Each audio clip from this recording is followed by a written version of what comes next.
Hey everybody, Chris Bassett here, and I'll be showing you how to change the game profile that was assigned to you after you purchased Hytale. See, I've already done that.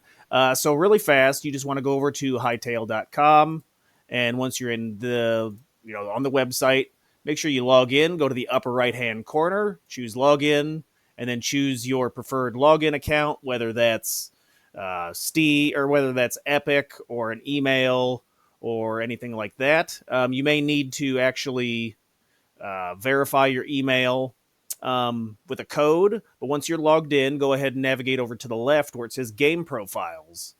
Click on that, and here you can select your game profile and then choose whichever name you'd like to pick. Now, keep in mind there is a 30-day cooldown on the name changes, but you can change the capitalization at any time.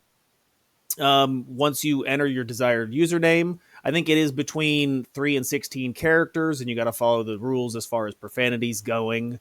But go ahead and enter that change, and then a pop-up window will pop up, and it'll say, update or confirm.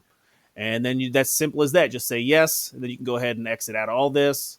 And keep in mind that you will need to restart the launcher if the game is currently running. So for that, those name changes to take effect. So hopefully this was helpful. If it was, hit the like button and check out the other video for more content over there. All right, thanks.